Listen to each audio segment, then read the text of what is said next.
I've had many blessings in my life, but one of the greatest is that people who I care about most in the world have been incredibly forgiving of me as I've had to grow and change and develop. When I first got married, for example, I was making two big mistakes. The first was kind of sexist, which is that I felt like Carol needed in some ways to do the things that I asked or should be expected to behave in certain ways. I learned better early in my relationship because she's a terrific person and would not take it. And my mantra became Carol's a big grown up and she can do whatever the heck she wanted. And that made a big difference in our relationship.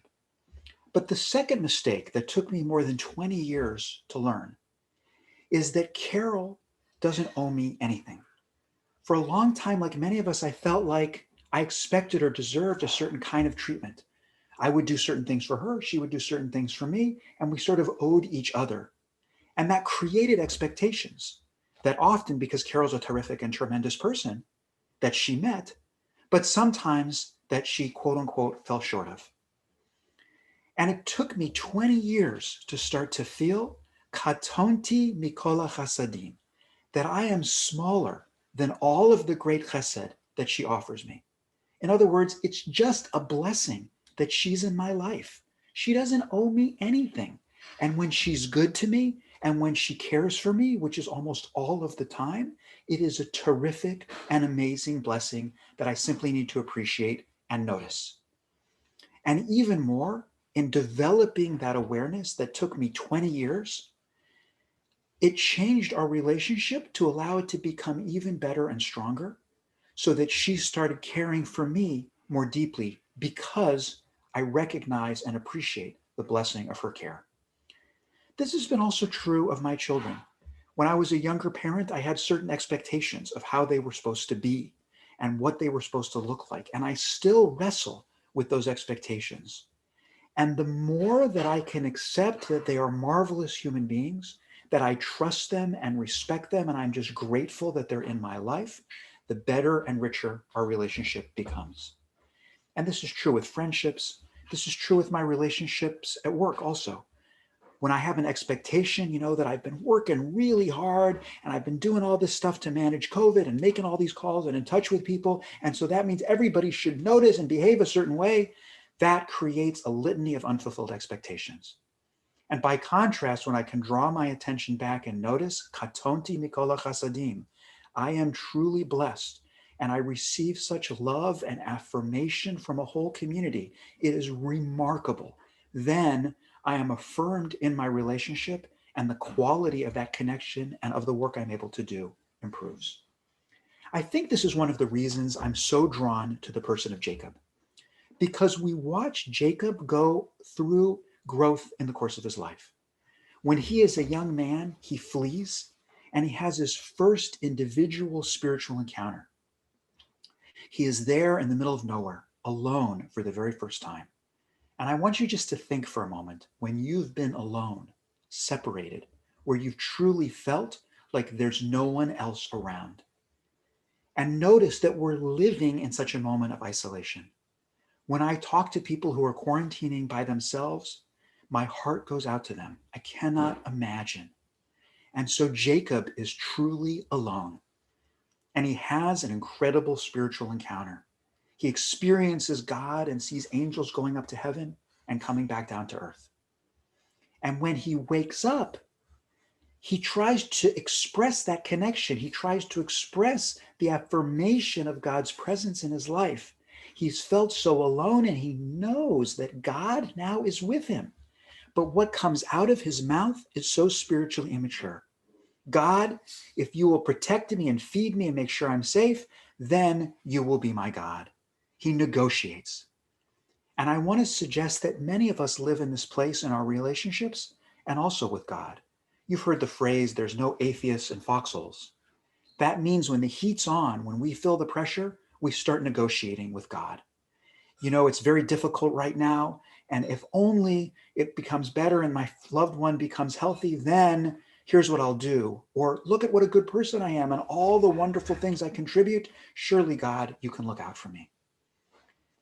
And then 20 years pass. And when he returns to the land of Israel and has another experience of God, it goes very differently.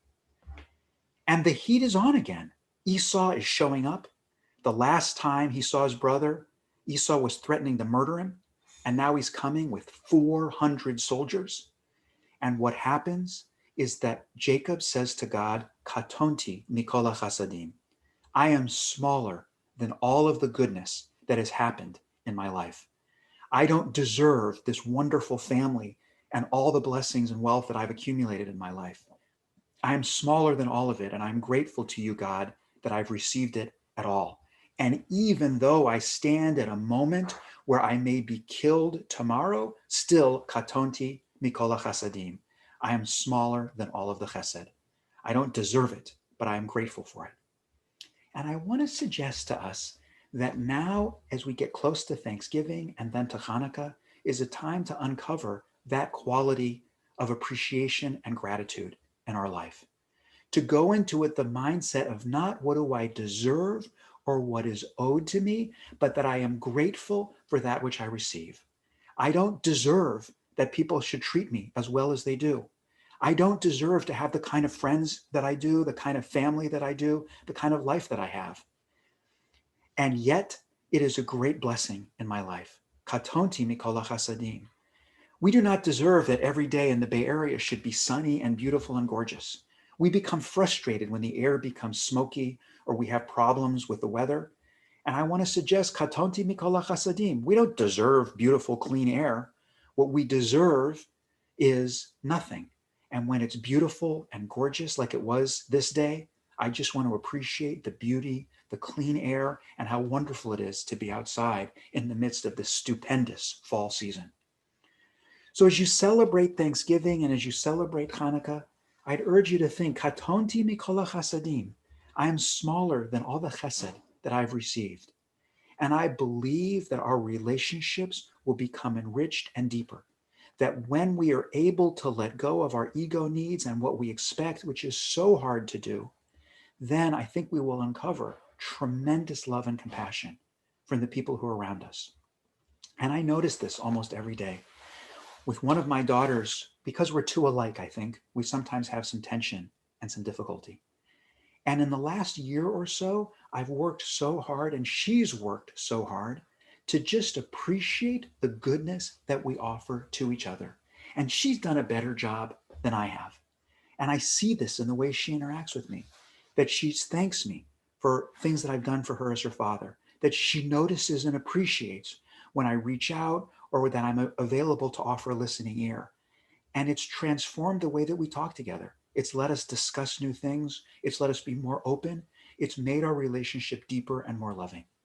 And so I wish for you the gift of katonti mikola chasadim, to realize, to bring true humility, that we are owed nothing. And when we receive blessings and goodness, that we simply offer up tremendous gratitude. And that will unlock for us worlds of love and compassion and joy. I wish you a delightful Hanukkah and a lovely Thanksgiving.